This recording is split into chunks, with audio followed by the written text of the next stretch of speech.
Momentous Struggle, a Star Wars Shatterpoint podcast for the time being.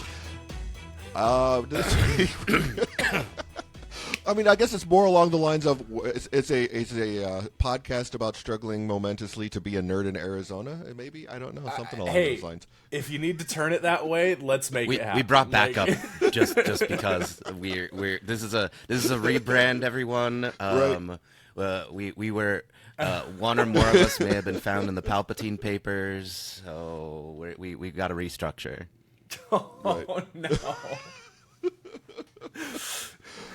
Oh, mercy. Yeah, it's going to be one of those on episodes. Naboo Island. Going to be one of those episodes. Oh, I think Aubrey lost us. Oh, well. All right, so Aubrey will catch up. Yeah, he'll catch up. So basically, yeah, this week I think we're going to talk about how the state of the game is and everything along those lines. But joining us, of course, is Jake, Mr. Stickbug himself, to kind of like, we're bringing you on originally because you're going to be at Adepticon with us. And that hasn't changed. No, that hasn't changed. You'll still be at Adepticon with us. But what's going to happen from there, I don't know. So, hey, Jake, go ahead and introduce yourself to those who may not have seen you on here before. It's going to be a long one. It is. So go ahead and kind of introduce yourself and let everybody know what you're thinking. What I'm thinking? Not a whole lot. That's my brand, honestly. I just kind of speak off the top of the dome. Hello, for those of you that don't know me, my name's Jake. Online I go by Stickbug. Got a lot of different talents and things. If people are needing to recruit me and hire me, now's the perfect time to do so, because it seems we're all doom and gloom around here, so... Also, I went to the Renaissance Fair yesterday, got a little sunburnt, had makeup making scars on my eyes, and they've been sunburnt into my white-ass face. It's great. That's pretty cool, actually. It's actually kind of sick. Yeah. It's just, it's a little goofy because part of what I do for work, I have to record my face. So hi, do you want to come get this? I have a scar. That makes me look cool, right? It's a sunburn scar, but it's still a scar. It's there. That is fantastic. That's what I have. That's what I had going on. I went to the Ren Fair.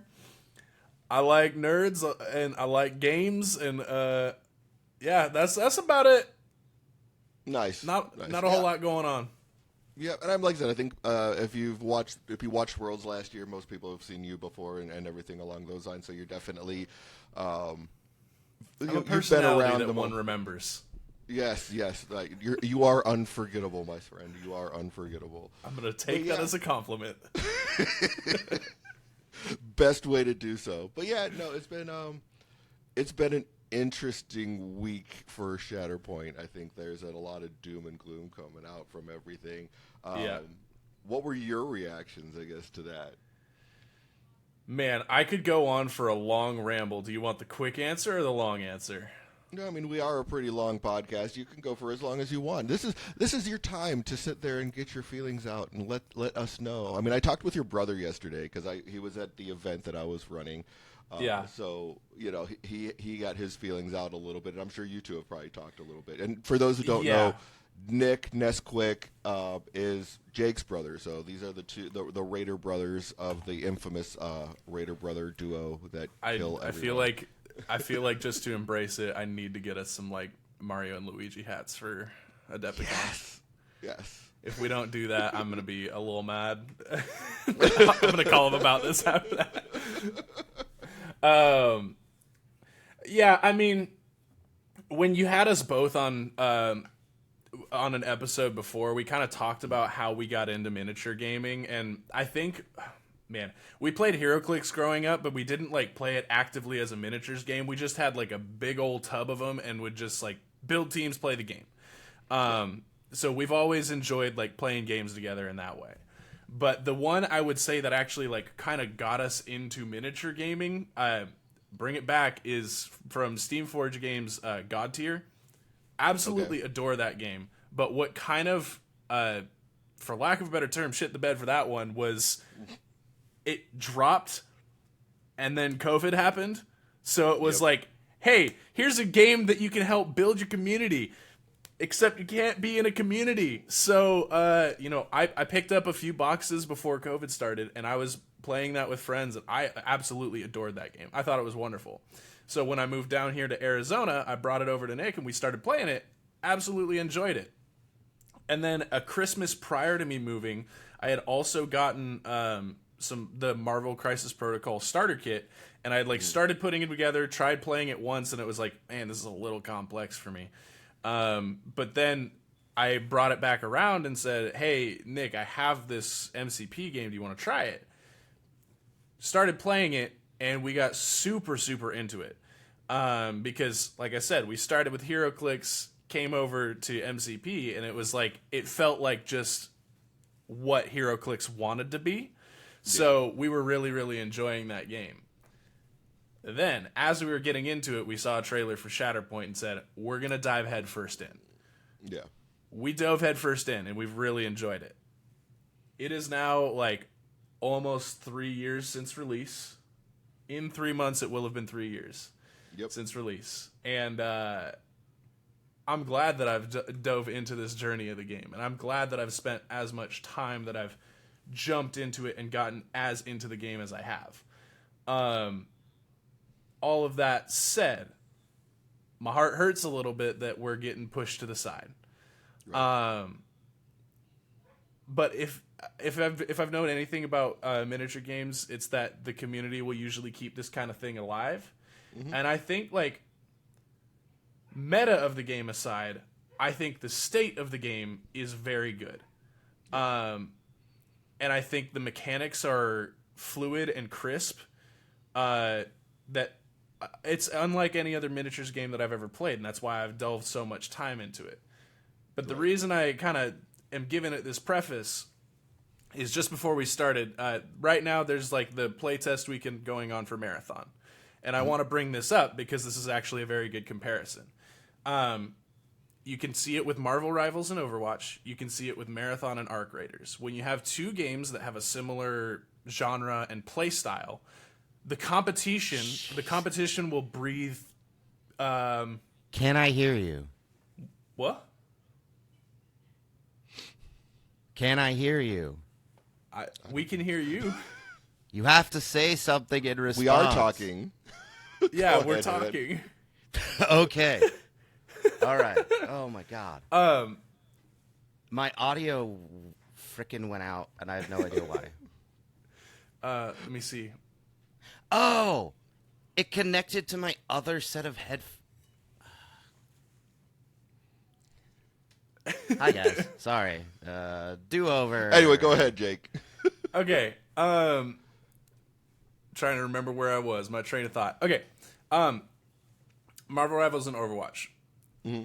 The reason you compare those two is because core gameplay, they play very similar. Mm. If one does one thing, the other one has to try and match it to keep the game alive. But I think that sort of competition is what's going to keep both of them alive. Right. It's the same thing with Arc Raiders and Marathon. And the reason that I bring those up is because there's not really much else on the field like Shatterpoint. Right. Something that I've been playing a lot recently is I have a group of guys that I play with on Mondays. We've been doing a Trench Crusade campaign. The campaign just finished, and I've really been enjoying it because I like skirmish games more than I like full army games. But it's we all kind of make the joke of we really like the game, but it's just, hey, can you roll 7 on 2 dice? If you can, you win the game.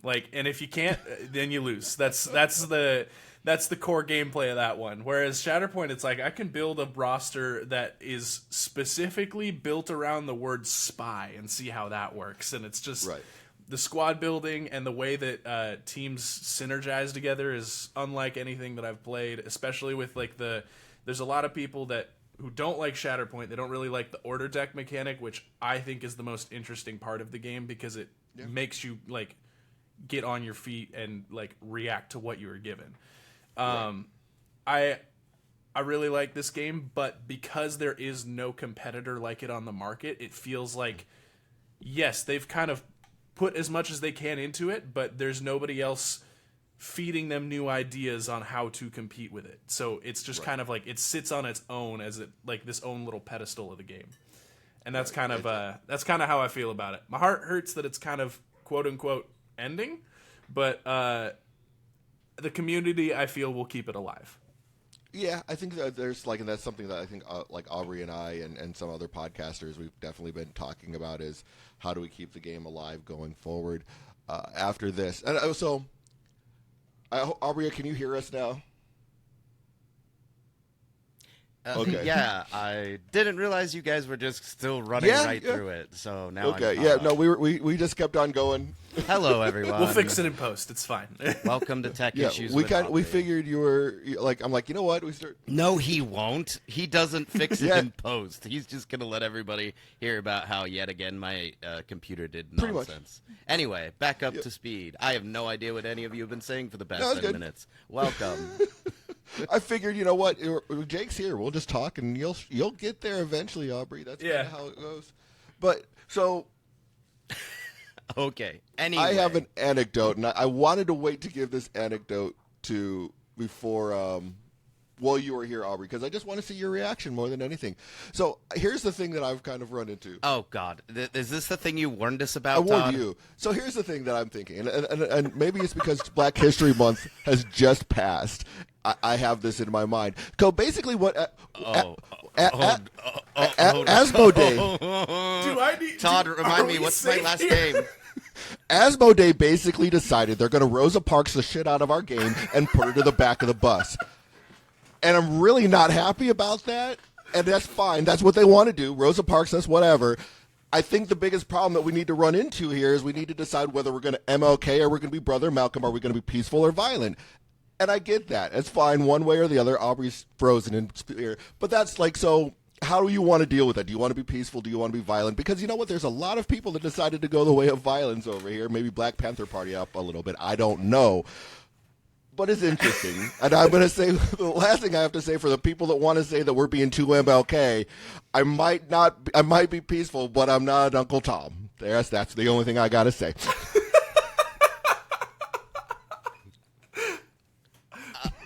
All right, by the way, guys. Well stated, friend. I love it, and I'm here for it. I just need y'all to know, I was at a birthday dinner with my friend last night, and I open my phone, I see Todd says, "Hey, I hope you're ready for the episode tomorrow. It's going to be fun." And I was like, what's going on tomorrow? Only remembering that we had the episode because he said that. Yeah, slight comparison. All right, tell us what you got. Tell us what you got. Because Aubrey's still. Are you going to be Professor X or Magneto? That's the best way to put this. And I have always said that I'm more on the side of Magneto. What was my first reaction? When I saw this announcement? I was like, I do game writing with my friend. Let me see if I can come up with some custom characters. So, that was the first thing that came to mind. I'd love to. That's what I mean by seeing the community thrive. Like, if we're no longer getting new stuff, let's make it ourselves. And when it comes to official events, sure, use the official models. But like, if you guys remember watching the streams last year, I kept saying I just want Pre-Vizsla. Well, I'm gonna make it happen. Fair enough. All right, Aubrey, what do you think? Did I go a little too off the deep end for you? Because you froze with your mouth open. I'm gonna make it happen. Okay, yeah, we got. Hey, I mean, Jake, I already sent you my ideas for Cal Kestis. Like, I've got a whole box already in mind, and a list of unit packs. Because, come on, AMG, that was a good idea. And if we need to make Daddy Asmodee some money, I got some ideas for you. Just give us more stuff to play with under our primaries. It's got to be quicker to make a couple of supports than it is to make a whole box. I remember Nick saying he just wanted like a Tatooine unit pack, and it was like you could just play as like Jawas, Tusken Raiders, just like that. That'd be great. What about the Imperial spy from episode 4 that just talks like and he's got like the whole elephant trunk nose? Like, where's he? You know, like. Is this going to be one of those freeze frames from the movie where like the character is in 0.02 seconds? Yeah, like Bazine Natal, and there's a whole novel written about Bazine Natal. You know, the really really good card from Star Wars Unlimited. Don't you remember her, Bazine Natal? Come on. No, I have no idea. Yeah, she's the First Order spy that shows up and says into a microphone saying that they're at Maz Kanata's club. And she was a really good card in SWU. Oh, that. Oh, I pulled her like 3 times, and she was like $5. So I was like, sweet. Girl, what? Yeah. Okay. Yeah, that was a good card. Yeah, she has a name. I love the pipeline of random character for 2 seconds to 5 pages of lore on Wikipedia. That's like one of my favorite archetypes. Fair enough. But yeah, so I guess we can kind of get into what we've been up to since this was quite the pre-ramble that we had going on for a little while. But, I like how we put the core of the episode. Hey, wait, I don't get to at the beginning. Hey, right. Go ahead, Aubrey. Yeah, wait a minute. Y'all just rambled on for 10 minutes. I don't get to say my piece. Well, I was going to come back to that. You're allowed. We rambled for 10 minutes because your audio decided not to be fun with us. So that I blame you.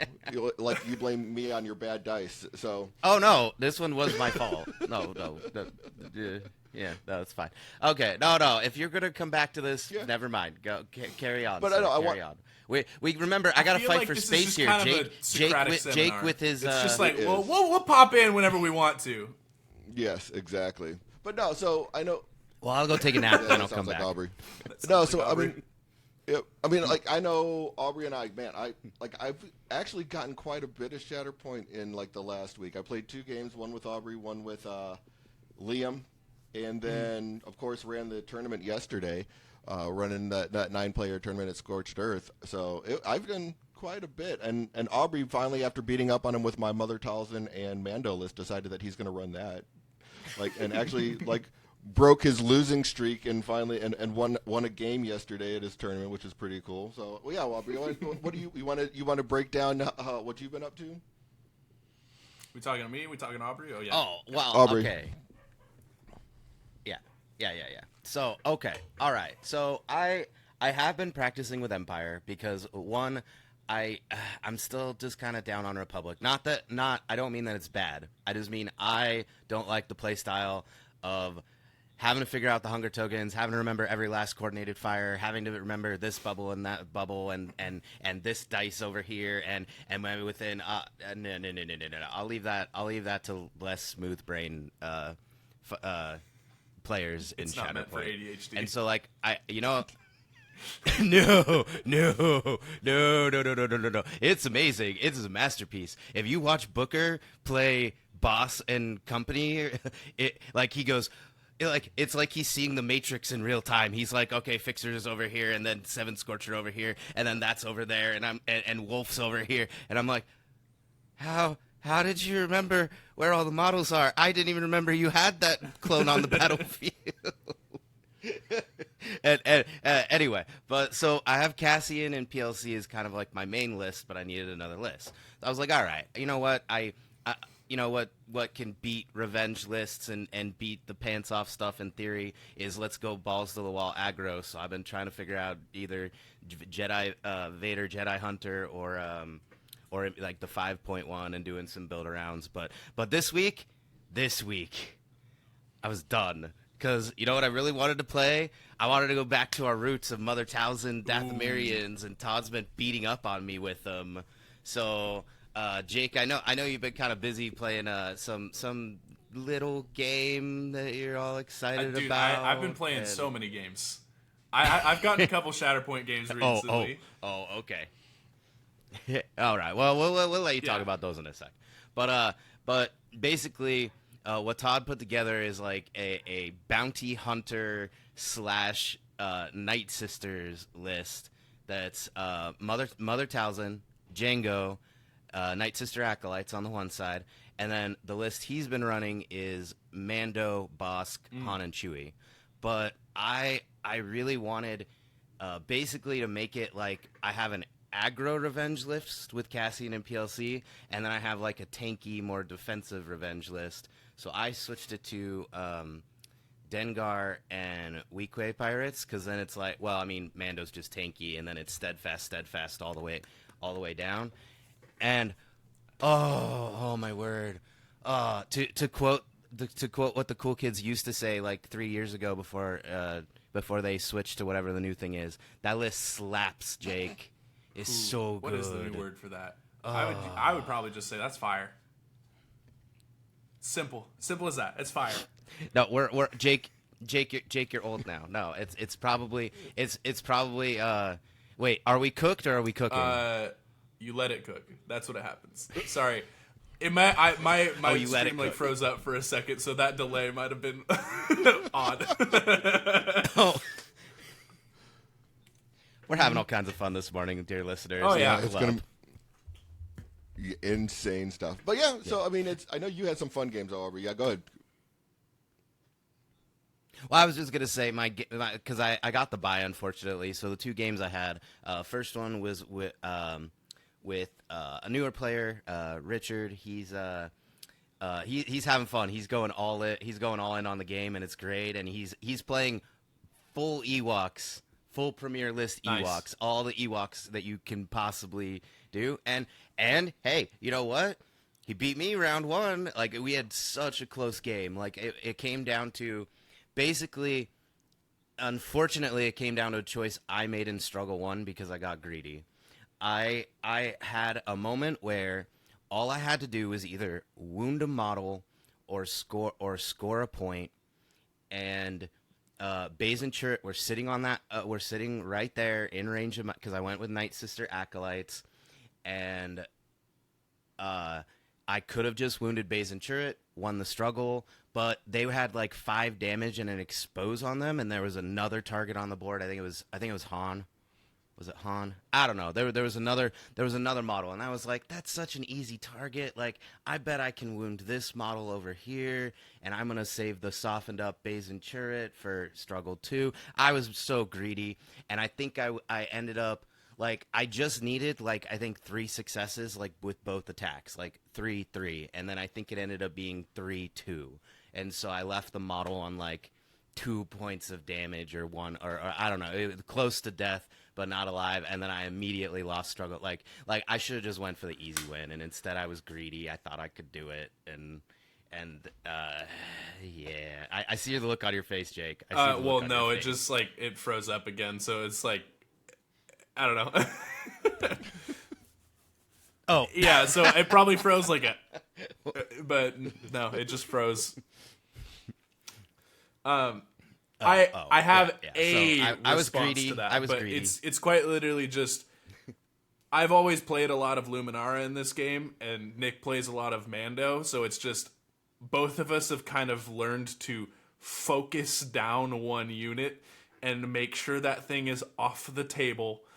To quote Kylo Ren, I blow that piece of junk out of the sky! Like, get that thing gone! You don't want it on the board anymore. If you start spreading the wealth, Luminara's going to heal it up. Mando's going to heal himself up. For example, I played a game against him the other day, against Nick. He was playing Mando, and I was playing, I think it was Boss Luminara. And on, like, his first activation, Mando walks up, sits on a middle point on Nevertell. So it's like the side point. And then I walk up, and on my first attack, I think I did, like, 7 or 8 damage and 2 conditions to Mando, and then didn't touch him again for like the rest of that deck. And by the time it got around to me attacking him again, he was at like 2 damage on him. It's just how it happens. You have to focus down the units. That's just that's part of the play style. Yeah. Well, and I mean in this case the greediness was that I, like, based on where my order deck was, it was going to be, like, Night Sister Acolytes, and then I think I was going to, like, go with something on that side again. And I might be misremembering. Richard, you can call me out if I'm getting it wrong. Like, maybe I was just an idiot and got greedy. But regardless. No, I went from all I had to do was wound Baze and Chirrut, and I win the struggle, full stop. And instead, I snatched defeat from the jaws of victory. Like, let's be real. And so that led to the whole rest of the game going slightly different. And then that steamroll, Richard did a good job of piling on the pressure with the. This was his honorary Wookiees honorary Ewok list. So like he didn't. Because his other list is like all of the actual or most of the actual Ewoks. He's got some mix and match going on, but this one was Leia Freedom Fighter and like all of the all the good rebel stuff you could imagine. There wasn't a single actual teddy bear in this list that he was playing against me. So he just capitalized on it. To be clear, the rest of that game was really close, really tight. We had some awesome interactions back and forth. Some dice stuff because Todd was standing too close to my dice tray. He wanted to use the blue dice, and I kept on telling him you're using the wrong color dice. You know what happened? As soon as he switched to the green dice, he started doing just fine, but he was stubborn and didn't want to switch his dice for like the first struggle and a half. So you know what? Eat it! This is the greed they talk about in the Bible. Yeah. Yes. Yep. No. I was being greedy, and I got punished for my sin in real time immediately. So the rest of the game was good, but he just capitalized on that one mistake I made, and then the rest of the game just went to his favor. Then I got the bye, and then I feel bad. So I played against Andrew in the last round, and at this point, I had so much fun. I don't even care that I lost. I had so much fun playing this Mando Mother Talzin list that I was like, nope, I don't care. I don't. Spoilers, Andrew. I made it seem like I was being cagey about what list I was going to bring against you, but no, I was bringing Mando Mother Talzin the whole time. I don't care. And he was playing a full Empire premiere, so he ended up playing Moff Gideon and. Oh, God, what was the other pairing with Thrawn. Oh, it was super interesting, actually. I haven't played against Thrawn in a minute. And I have to say, Andrew should have won Struggle 1. He got an early advantage and took just my order deck went really weird. And he was able – we were on Never Tell, and we got the star pattern. And so he was able to get an early advantage where he repositioned was it Death Trooper? It was either Death Troopers or DTE. They were both in his list, and they looked the same. So I don't remember who ended up on my back point, but it was one of those two. So he ended because I had the objective, but it was up on terrain, and so he was able to do some boot scoot boogieing with like the combat tree and repositioning, and got all the way up on that building. Cool. And I literally activated every single model on the opposite side of the board. And he's playing Moff Gideon, right? So I had Dengar where I could make it cost 1 to put a bounty hunter up in reserve, but it was a nightmare. He should have won Struggle 1, but then literally 4 or 5 of his dice rolls did what my dice did to me in round 1, and so I pressed. But it took 90 minutes for me to win Struggle 1 because he should have won. Dang. It's I had to claw Struggle 1 back from the abyss. And I did it. I won. But at what cost? And that right there is, if we want to be real clever, we'll circle back to what I said earlier. There's not a lot of games that have mechanics like Shatterpoint where you can claw your victory from the jaws of defeat like that. That's the only other game that I've seen have a similar mechanic to the struggle tracker is actually, as mentioned earlier, God Tier. They have this thing they call the battle ladder, where it kind of goes back and forth, and wherever the token sits at the end of the turn, that's who gets the victory points for it. But that's kind of the thing, is it's built into the game that at some point someone just claims it before it hits an edge. And that's kind of why I like Shatterpoint, is you're building up to who gets that victory, and someone could always claw it back, which is really cool. But that's part of it, is you could spend 90 minutes and just get part 1 of 2 that you need for the victory. A lot of time, but that's kind of the charm of the game is you're not really focusing on how much time you're spending playing. You're just playing the game until you get there. Yep. Yeah, so to piggyback on that, the best part was we got Struggles 2 and 3 done in less than 30 minutes. We did. I mean, we technically. So I mean, and thank you, Andrew, because we technically did go to time, and it was his turn, and he wasn't able to take 2 objectives, which is how I was. But like the turn before that, I had taken all 3 objectives. And the struggle and the momentum was literally like we're in mission critical. The momentum was right next to my cubes on my side. So Andrew was like, man, because I was like, I hate winning on the tiebreakers. Spoilers, we might talk about that too. But he's like, look, man, he's like, you saw what happened. I took 1 objective from you.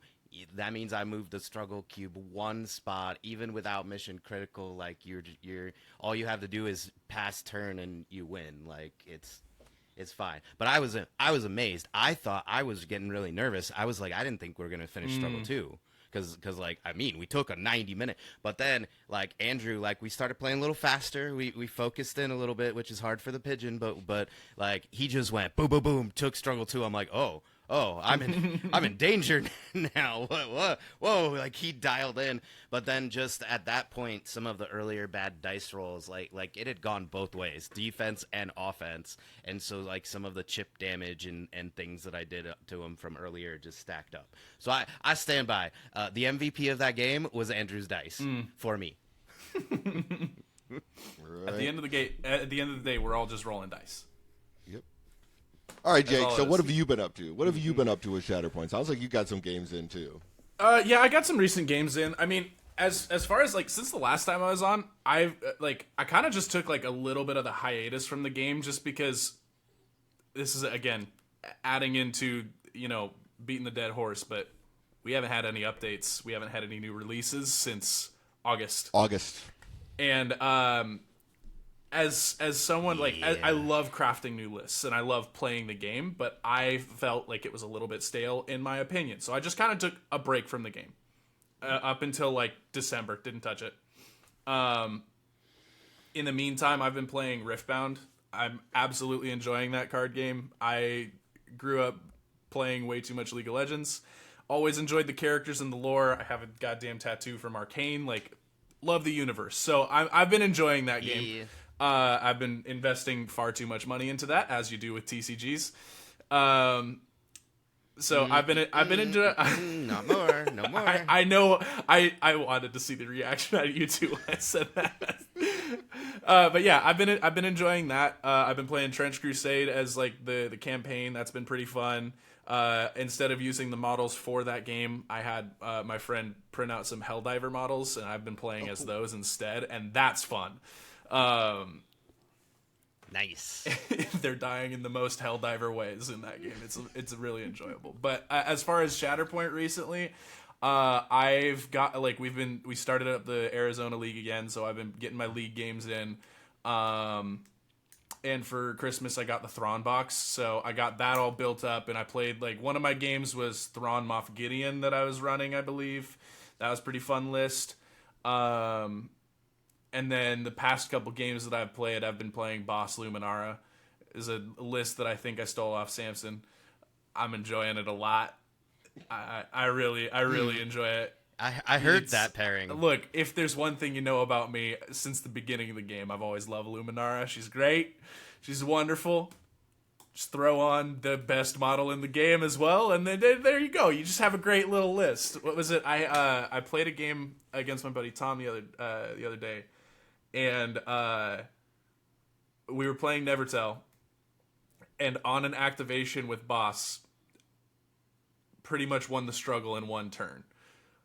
Because I took a shot, wounded a guy, got the free ability activation, with Luminara, moved her onto one of the other objectives, and had my ally sitting on this third objective here, exploded that one, wounded another guy, challenged the odds, and sat on the other point in one activation. So I got 2 wounds, challenged the odds, scored all 4 points in one activation with boss. It's just, hey, balanced character.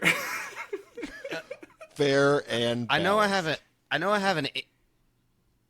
have an English degree and not a math degree. But did you just tell me you had like a 7-point swing in one turn? So you scored all 4 points. So 4, 2 wounds, and challenging the odds. Fair and balanced. And keep in mind, fair and balanced, keep in mind, the clone that blew up the point was, if we're talking the grid of Nevertell, boss was over here on the middle far objective, and then that clone was on the top right objective that was off. And I exploded it, did 2 damage to Rex, and it killed him. So it was like, all right. And you, wait. What? Oh my. Okay. All right. And off one of the wounds, got to move Luminara onto the 3rd point. So it was just like, it's fun. At one point during that turn, I think I had it. Or no, I didn't get the ability activation. I had to pay for it, and boss was wounded, so it cost me 3. I was at 0 force, refreshed back to 2, challenged the odds, killed another guy, and then refreshed back up to where I started with. Like, it was just. That's hilarious. Yeah. No. Yeah. No, Jake. Bad Jake. No. Look, man. When the game, like I said, I've always really liked Luminara in the game. When that box came out, I painted my clone commandos like Fixer and Scorch, and I had to then strip and repaint them before our GT year so I didn't confuse people. So, like, I was looking forward to that box. It came out, and now I can do stuff like that and keep it fair and balanced. I like it. You keep using those words. I do not think they mean what you think they mean. Hey, look, just because you're a librarian doesn't mean that you know words better than us, all right? So, well, it's also like, I mean, if we're talking on the weird, like, fair and balanced thing, you guys should know that I'm always gonna look for this weird little niche in gameplay.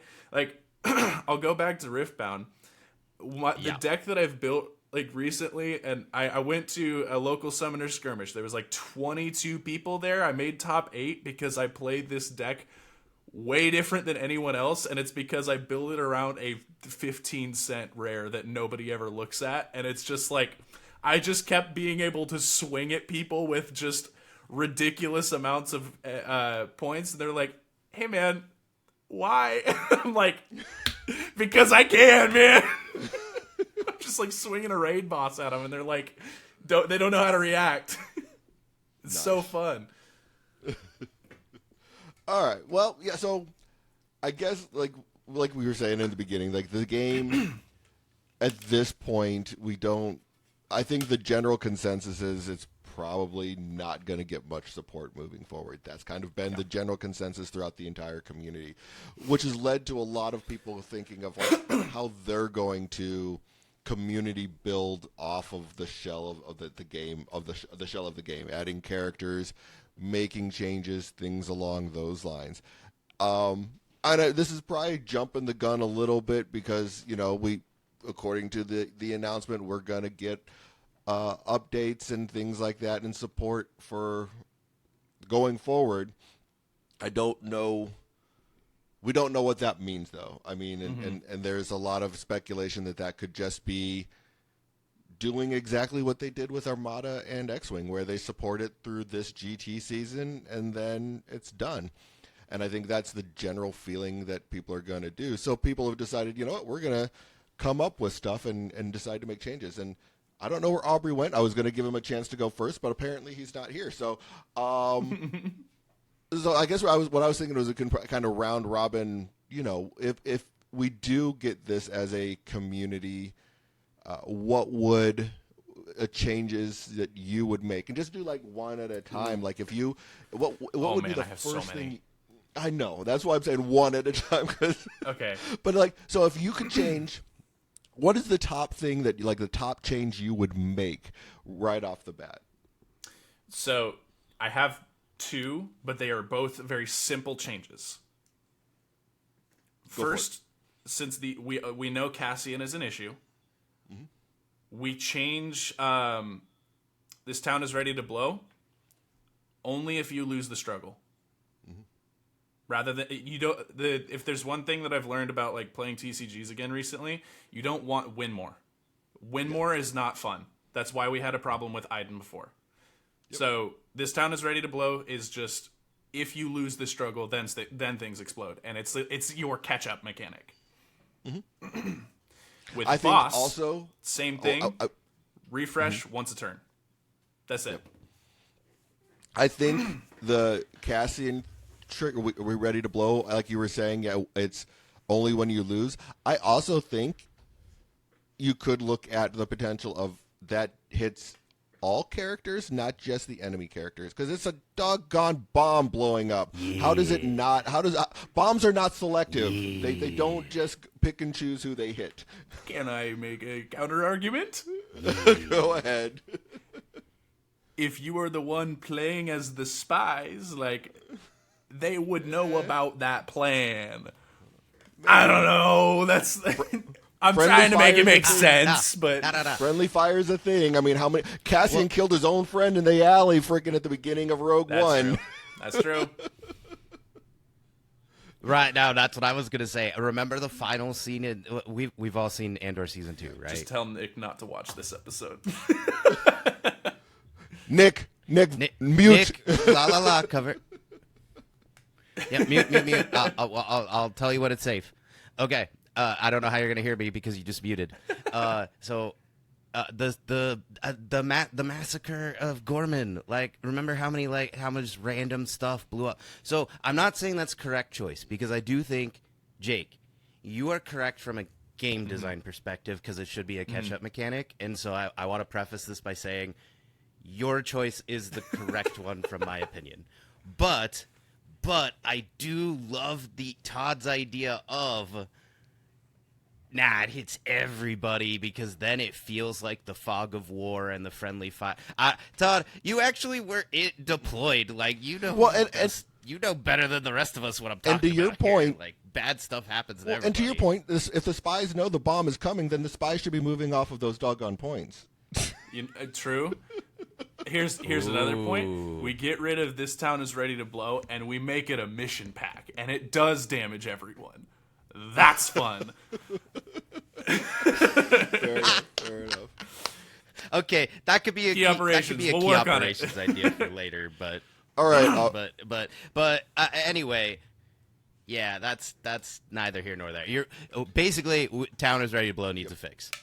Done. All right, Aubrey. So what would be yours? I think you probably had your headphones on as you walked away and heard the preface of all of this. So if you could change, like, what is the one thing you would change if you could, or add or manipulate, whatever? It doesn't have to be a change, but like, what would be a? Wait. We're round robining, right? So I'm gonna get to do more than potentially. One. Oh, okay. Depends on how long you talk. I know how you ramble. Come on. How long we got? You know, no, this one's easy. I've been saying this from the beginning. The priority roll has to move. Oh. It can't stay on the same objective. Objectives is kind of annoying. You have to roll and like that would be, because like even in part of what also made my game was it the game with Andrew, or was it the game with Richard? I don't know. In one of our games, part of the problem was that the priority roll stayed on an objective like that nobody could get to, because like that was the game with Andrew. It was the opposite point from where everything had activated, and we were all on the left side of the map, and then it kept rolling freaking the objective that nobody was near. Like, I had one unit that could go over there eventually, and he had, I think Thrawn was the only person that could go over there, and then we rolled that objective like 4 times in a row, and it was like, this is so like that alone might have contributed to us truly going to time. Instead, he had refreshed. He had done Thrawn's like the early refresh thing, and then he got Thrawn, and so like it didn't go that way, but it could have. Like and so it just make it so it has to move. If you roll the same one, roll again. I don't care if you're there 3 hours, roll until you roll a different symbol. Like, do it. Okay. So here's mine, and I this is the one that I talked about. I put this idea out there, and I know it probably needs a little more. It would need testing before you could put it in place. Sure. But I would love to see extracts added to this game. And I don't want to do like MCP extracts where you have 6 extracts or something. Oh, okay. I see what you're talking about. Like where you can, like MCP extracts where you can pick something up and everything, and you hold it. Helldivers. I was like, why are we leaving the map? So not that kind of extraction. We need to exfiltrate. Right. So here's what it is. Basically, after your deployment, I'm player A, you're player B. Sure. I take a range 5 ruler from your board edge, anywhere range 5 from your board edge, and I place an extract token, something, one that you pick up. And then you do the same on my side. So you can't just be placed right next to it and be able to pick it up right off the bat. So basically, in order to pick up the objective, once you end a move action, dash or reposition or a full move, once you end that, if you end within 1 of that objective, you can pick it up. Don't have to spend a force or pay any power or anything along those lines. Here's where the catch is. In order to score that, the character holding the extract needs to be contesting an active objective. Yeah. If you have one of those objectives, you basically would move the struggle token 1 as just like scoring a point, basically, just like scoring a secure. If you have both, then you get a momentum instead. Honestly, I'm kind of down to play around with this idea of just like making it a mission pack. I love just part of like a lot of the online games that I play, like Helldivers. I've been playing a lot of Marathon this weekend. I love a tertiary objective that like is high risk, high reward, and I feel like this game doesn't really have that yet. But it can be something that's implemented, and I think that's part of the thing that I really liked about MCP with the extracts is like you can it's obviously it's a primary objective of the game, but it's like you can play it in so many different ways. Like I played a lot of Web Warriors. I'd play Black Cat with certain extracts because I could just go take the extract and then run away. Like it's a fun play style to build around. Right. And this would be the same thing. Like if a character becomes injured or wounded, they drop the objective just like you do in MCP. So if they drop it, you place it within range. Whoever did the wounding places it within range 2. But then, people want to build other characters. You could have someone that's like a thief, like a secondary thief that can go and basically get within range 1 or range 2 and steal that objective. You can start, it opens up even character stuff like that. But that's something like I really want to play around with and see. I mean, if this game comes back to us and AMG just is no longer allowed to continue to develop the game, yeah, I think that'd be a fun thing. And it would speak, like a lot of people complain about the length of the game. I mean, if you add not an overkilled way to score the game, I think to add scoring to the game, I think that would speed up the game a little bit too. But that was my thought. To piggyback off on that, I know, Aubrey, you have something to say. I was just going to say... Go. Let's toy around with the thief character idea. Who would your character of choice be for the thief? It'd be the hacker guy from Last Jedi. I think that'd be funny. Benicio del Toro's character. Oh, no. See, I had something more fun. I had 2 ideas. And it's one, because it's fresh on the brain off the Mando trailer. Embo? Yeah, I like Embo. Or Fennec Shand would also be a good one. Oh, I can see that. Oh, yeah, either of those. No, Jawas. The Jawas would be expert little thieves, and then they'd try to sell the objective. Then they'd sell it back to you. Oh my god, the objectives that's are so just funny. droid parts. What is it? They could score the extract on an inactive objective, and unless they pay a force. It's like that's them bartering. Like, yeah, you want to take it? Yeah, and I want to specify one of the things that because Todd and I talked about this particular idea last night after the event, and the difference would be is like in MCP, and I know depending on I don't know very much about this. You guys know better than I do, but some people get annoyed with the whole grab the objective and run away.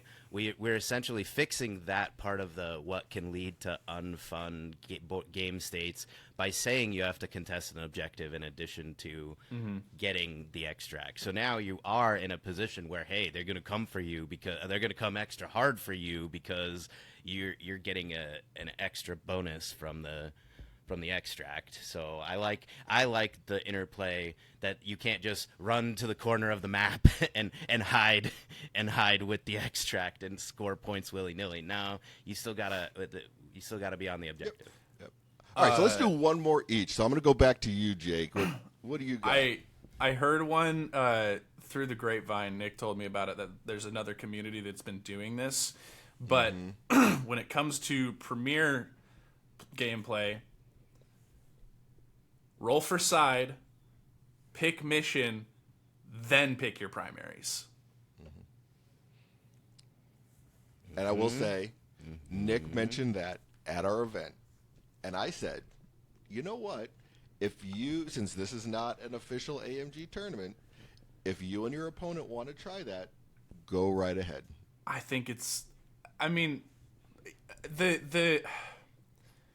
feels like such a high risk, high reward when you're like, all right, I have these teams that are built around this mission. It's like part of what I was doing is building my Premier teams around, like, I want to have a team for every mission, and I'm looking at my opponent, what mission they brought. I do not care what units they brought.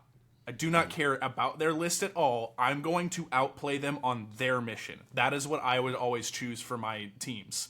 So it's like, I pick my teams. What mission did you bring? Cool. If I win the roll, I'm picking your mission. If you win the roll, there's a good chance that you're picking your mission as well. So that's the mindset that I took. If we walk into it with, we already know what mission we're playing, then I can worry less about that risk. I can just like hop in with whatever list I want to play for the mission. And that seems a little bit more fun. Turn zero is not the big brain mind game, like trying to outwit your player. I'm not a big fan of that. Some people are. So I do like this idea. Aubrey, didn't you play your last game that way? Mm-hmm. Yeah, and you know what? It was delightful. Yeah. It's a lot less sweaty. Yeah, and I like that. I mean, it was great. Yeah, I heard that through the grapevine as well about through Nick from another community doing that. I don't want to put them on blast if they don't want to be put on blast, but I don't even remember what community. That's why I said it that way. Yeah. I think that's great. Go for it. Do it. Enjoy it. Like I said, there's a big part of me that is moving forward under the pretense that we have a year of this game with support, and then it's ours to do with as we wish as a community. Unless we're told otherwise. But I mean, like I said, I'm going to enjoy this run, and then we'll see what we do with it as a community. Yeah, I mean, to tag on to that a little bit, like I was talking to Nick, was asking me like what my plans are because I'm an ambassador at a store around here for the game, and I just kind of said like, until I'm told like, hey, do an event or you're done. Like, I work every other weekend, so it's hard for me to sit and plan out, this is the weekend that I'm going to run a tournament. I also don't get my schedule for the next month until like the tail end of like, I didn't get my schedule for March until like 3 or 4 days ago. So it's like, it's hard for me to be like, hey guys, I'm going to run a tournament in 2 weeks. Can you be there? Like it's hard for people to plan around that. And so it's like, it's hard for me to sit down and try and run an event in that kind of thing. Yep. No, makes sense. Makes sense. So, all right, Aubrey. Yeah. Yeah. No, I mean, like, but we'll make it work. We'll I mean, like I said, the nice thing in Arizona is we have a big enough community to where I think if people want to play the game, there's going to be people to play the game, and we have enough stores and enough ambassador types that will keep things moving one way or the other. All right, Aubrey, what's your number 2?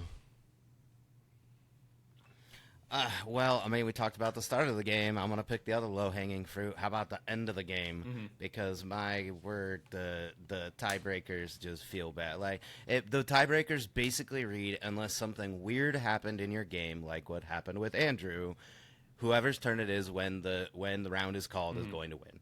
Because I'm sorry, most of our tournaments, most of our scoring is around 3 objectives. Most of the time, each of you have one, and you're fighting back and forth over the other one. Like, that's a pretty common play pattern in this game. So, time gets called. It's my turn. I'm already trying to take the one open objective from you because usually you're all turtled up on whatever the other one is. And, oh, you mean I won because it happened to be my turn? Yay! Like, and no matter where, like, to be clear, like, and this is not me, like, throwing Andrew under the bus or saying whatever, but, like, in that game, literally, my game with Andrew, the struggle cube was 1 away from my side of the board. 1 away from me winning. But if he had drawn, because I think he had to, he was trying to hit a support, right? Like, to try and get 2 bodies on 2 different points, and it just it didn't work out. But there's a world where even though I handily was winning struggle 3 because time got called, he could have won because it happened to be his turn. In fact, he just got unlucky in that moment and wasn't able to flip 2 objectives. Now, yes, was I winning? But that could have happened. And I could have lost, I could have lost the round, and that would have had been no reflection on how Struggle 3 was going, because I did get an early lead in Struggle 3, because again his dice were doing dice things, but see, so and I know we as a community have talked about a bunch of different ways to fix this, so I'm not going to go into like exhausting detail right now about potential fixes. I got one pitch for it. Oh, okay, all right, okay, fine, Jake. This has been the God tier episode. I'm going to go back to God tier again. Okay. And I'll tell you why. Okay. The way that game works is there's 2 phases of a turn. There's a prep phase and there's a clash phase. So your prep phase is you're just like setting up for the turn. Clash is everyone's attacking for each other. And by the end of the turn, whoever has the token on their side of the ladder wins the turn. I think once time is called, you finish out that turn. Whoever has it on their side, that's game. I think it's just right then and there. Because in your case, like you said, it's usually very easy for someone to just take and swing 2 points, and then that's the game. I still remember where I have, like, the few times that I've played against Holden in a tournament, I've told him this, that it's like I love him to death, but I despise playing against him in tournaments, because every time we play, it goes to time, he gets the final turn, and out of, like, the slim to no chances, he always takes the game. There was one point where I had it just like you. I had it on my point. I'm holding down all 3 points. Time is called, and I say, the only way for you to win this game right now is for you to swing 2 objectives. And you need 1 unit to do that. There's 4 cards left in the deck. What does he pull? Shatterpoint. His oh my god, his super commandos. They shoot, wound 1 guy, shoot, shove Lobot off the other point. I'm like, hey man, you pulled exactly what you needed to have the game. Like,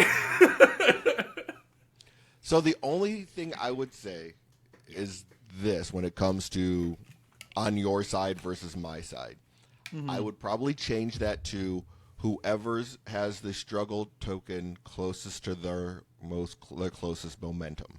Because, for example, like if I have my momentum filled all the way up to 2, you only have it filled up to 7. Can't get on my side. The only way it's going to be on my side is if it's on the one on your side, then it's actually closer to my momentum than it is to yours, even though it's still on your side. So I think there's I love your idea. Sure. It's just whoever's closer to the momentum. Yeah, let's do that. Like, because it's also, what if it just ends on 0?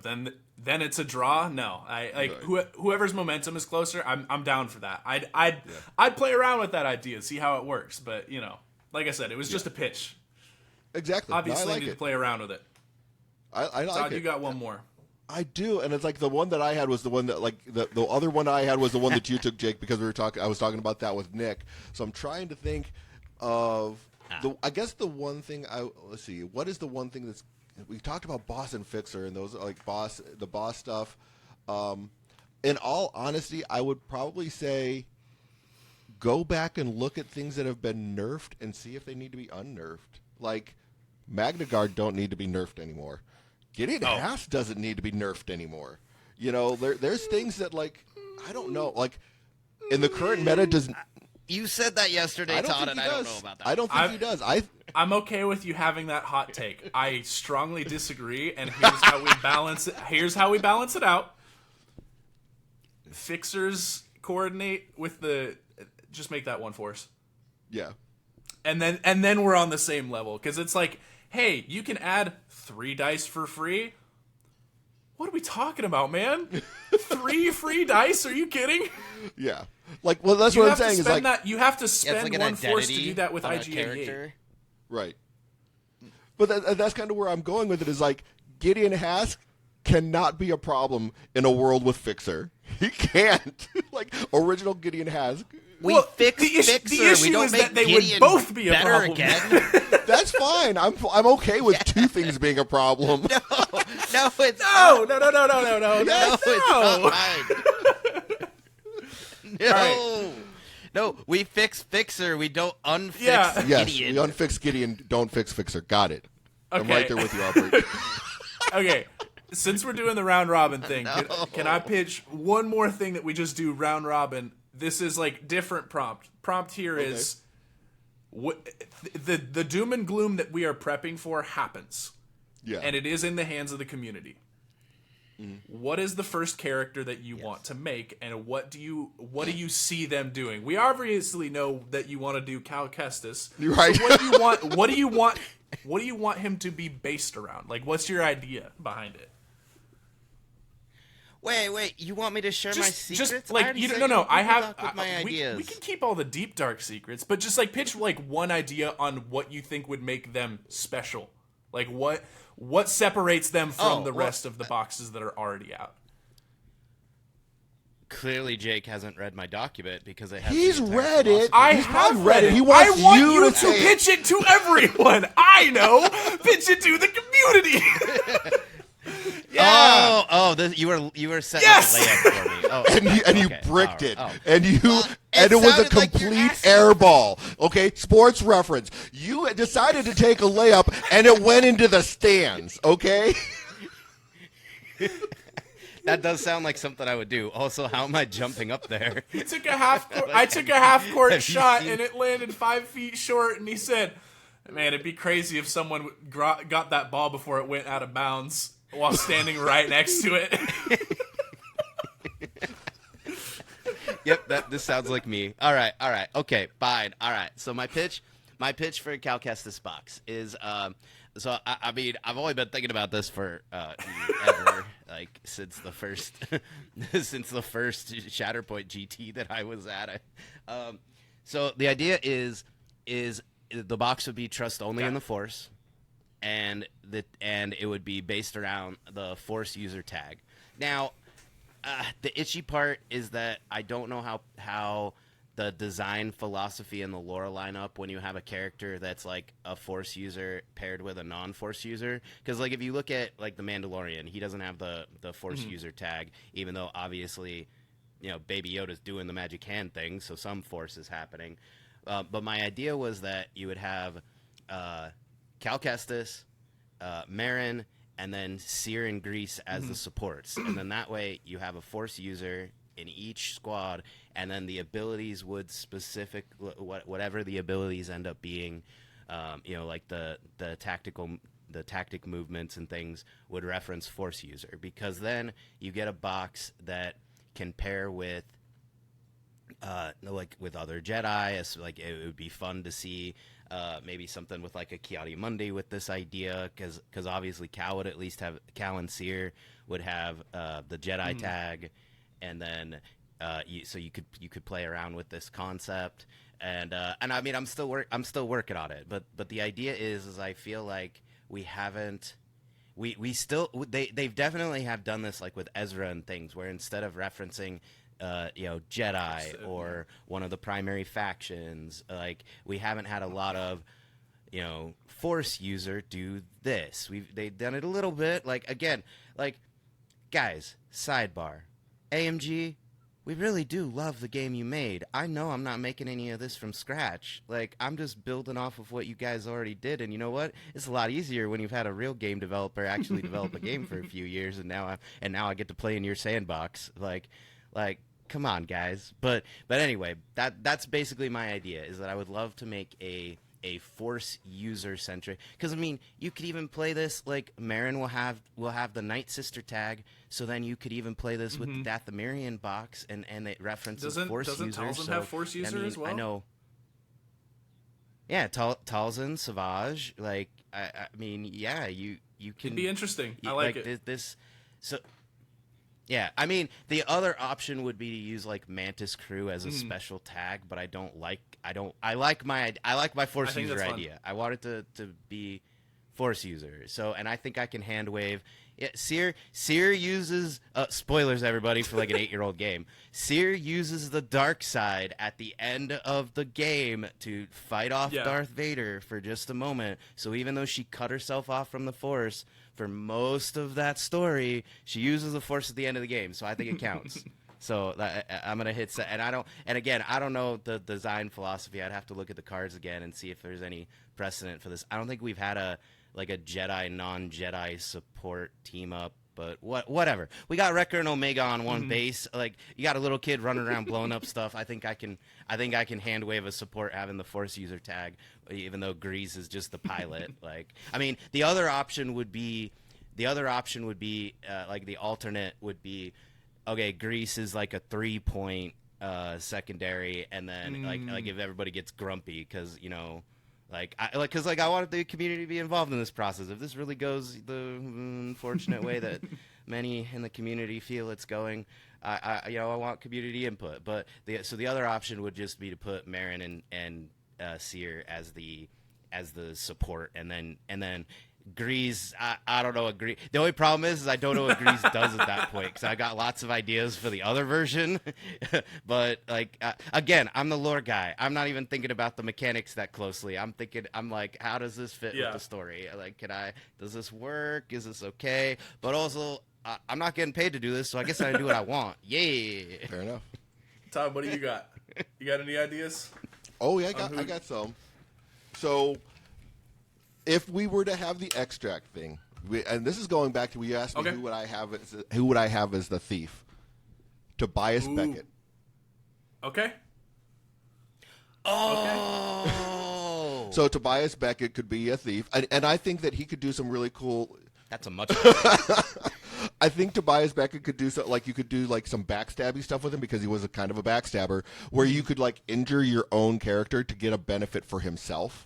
Like, oh, I do a damage to one of my characters to give myself a dash, like as an active ability. You could do things like that. And you could do a whole box with him with like Val, and then you could probably do a one unit support of Durant in there. I haven't fleshed it out like that, but you could do that entire crew. I mean, if you really wanted another Han and Chewie, you could have the Han and Chewie instead of Durant from that. It's funny that you say that. Because that mechanic is also something similar to what I was thinking for Pre-Vizsla. Yeah. The one scene that I always think about when he was first introduced, like, not as the politician, but as the Mandalorian that runs Death Watch, is one of his Death Watch guys failed. He says, failure, shoots the guy in the face, and then makes the attack, like, himself. So I kind of was just like, that would be such a sick idea of, if one of your allies fails an attack, he can deal damage to them and then make an attack himself. Similar to how, like, Krennic does that, but you have to spend the Force, whereas his would just be, like, innate, where you spend damage and then make, like, a 5-die or something like that. I think that would be so cool.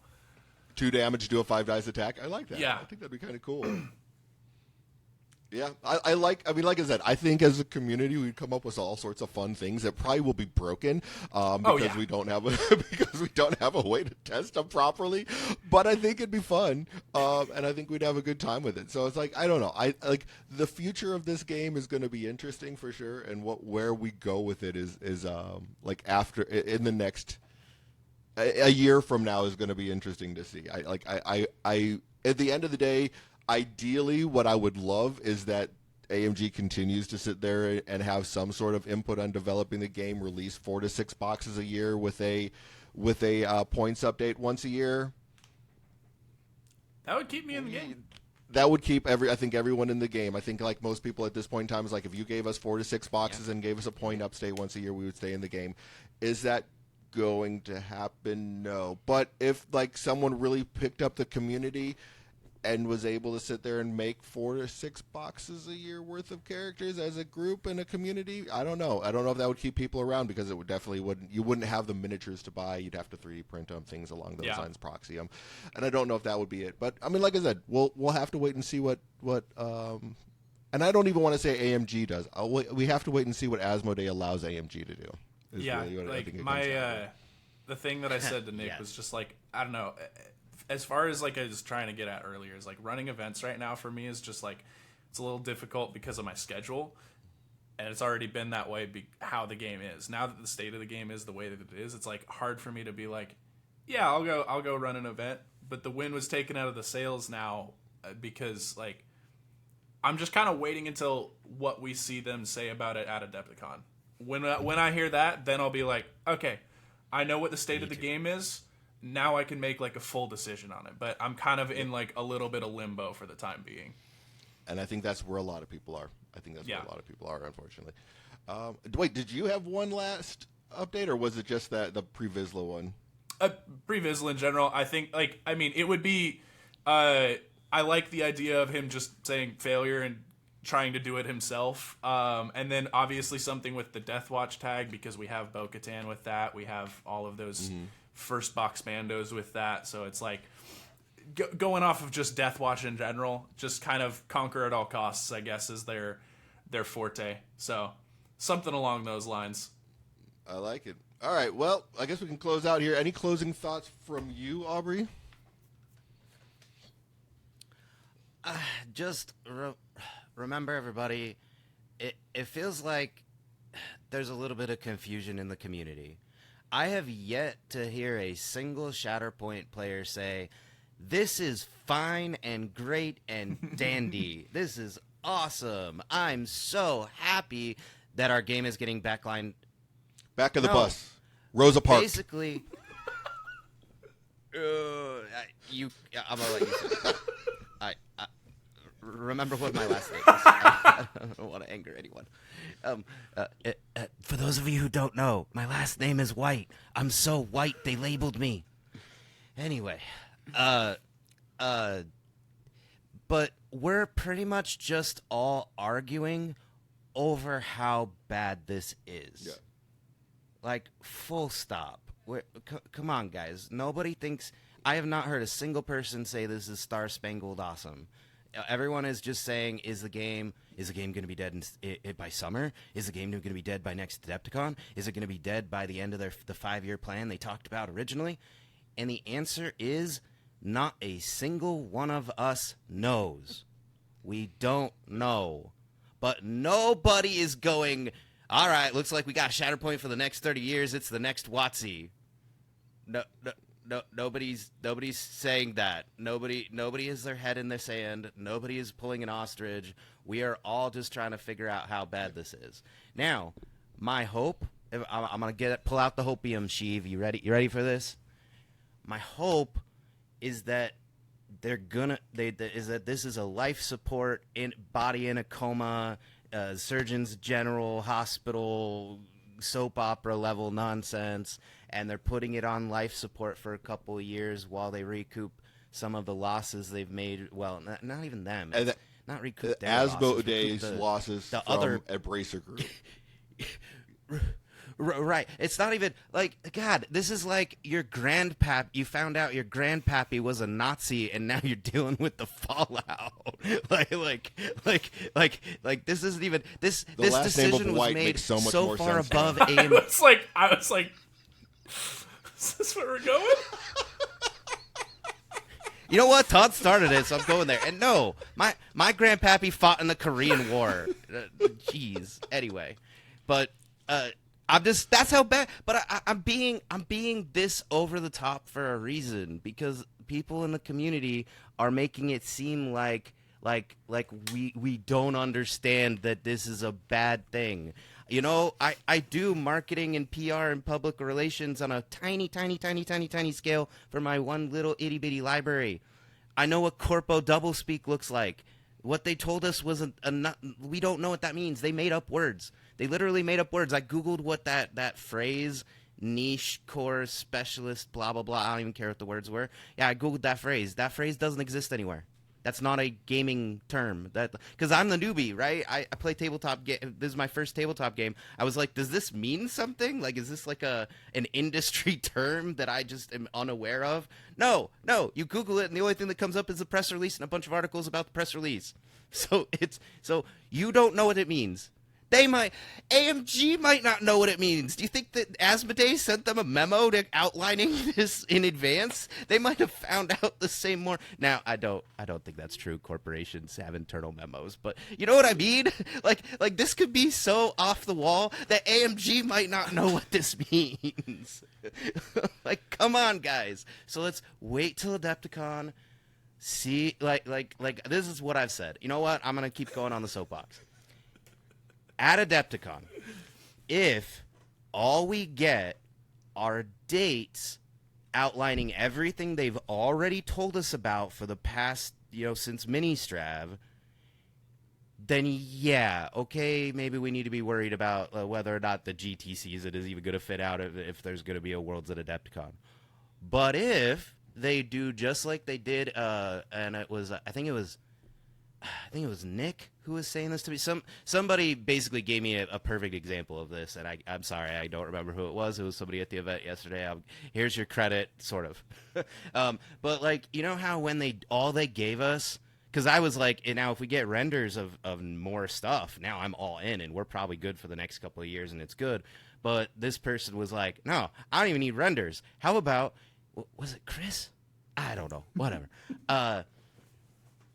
What if they just gave us the card art, just the image? Remember when they just teased Thrawn, and all we had was a picture of Thrawn? Like, I will take any life preserver you want to throw at me, AMG. Just give me something to know that you're not going to do an X-Wing announcement in June. Like, because that's what people are thinking. People are thinking that June, AMG is going to come to your house and step on your models and tell you to go play MCP. And I don't think that is the case. Well, okay, especially the AMG committing Will Schick personally committing a B&E on your house isn't going to happen. Sorry, but the rest of, like, I don't think that's true. But give me something. Give me a lifeline. The way that I read the Corpo speak, my Cyberpunk is showing. The way that I read the Corpo speak was, I started it. They looked us in the eyes and said, hey, for now, we're putting this on a hold. These other games are thriving. Your guys' is not. But we still like this game, and we still want to support it, so we're going to keep it alive. And for the time being, we have reached what we wanted to make for the game. We'll put it on hold. If there is still the want and need for the game, we'll double down, come back with more models. That's how I read it. And as you said, we're huffing the Hopian, but hey, Aubrey, rebellions are built on hope. And I have friends everywhere across the country still playing this game. Right? Right. That's where we're at. Okay, now you know how to take a layup. Yeah. Dang. Aubrey, I'm an actor. I know what I'm doing.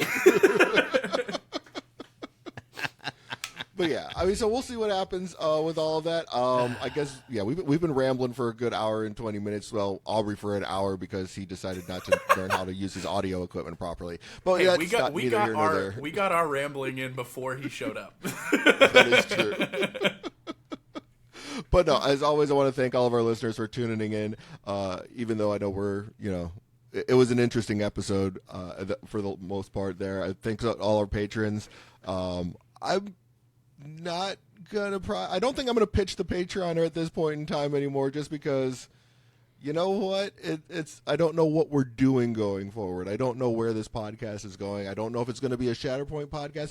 I know, and Aubrey and I were talking about this. I know that I want to continue to do content creation in some form, But if the Shatterpoint content isn't there to do that full time like we're doing, we might have to diversify. But we don't know. So, like I said, could just be an Arizona gaming community thing. Yeah, being an Arizona nerd is a momentous struggle. Yeah. So it's why we spend so much time inside playing games. That's what the summers are for. Exactly. Yes. So one way, I think one way or the other, Todd and Aubrey and all of our friends in Arizona are going to be here doing something. I don't know what that looks like yet. Because we don't know what this game looks like yet going forward, but we'll be around. I think I've enjoyed. Do you know what? In exactly 15 days, it will be 3 years from the time that I posted the first episode of Momentous Struggle. Wow. So, I've enjoyed it so much that I don't want to stop. I just don't know what the direction of it's going to look like. So, stick around if you like us. I know Aubrey and I are some weird people, but for some reason, some people are drawn to our weirdness, and you keep coming back. So if you want to keep coming back, I think we'll still be making stuff for you to listen to for sure. And it'll be, of course, Star Wars focused in one way, shape, or form, because we like Star Wars so much. But I play a lot of Marvel. I ran simultaneously was running a 9-player Shatterpoint and an 18-player MCP event yesterday. So, and then the big Legion community had some people over there too. So it was a good time. And we have, and I would say this in Arizona, like the Legion guys and myself have been talking about trying to expand the games that we love playing in a different way. So I think, we're still going to be here. We're still going to be doing the things that we love. So I hope that you guys are going to buckle up and stick around and see kind of where this ride takes us. Heck yeah. All right. Absolutely. And one last thing to say. I know there's a lot of hate out there, but I'm still no Uncle Tom.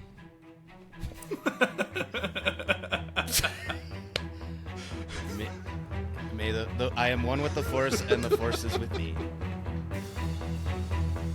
Good game.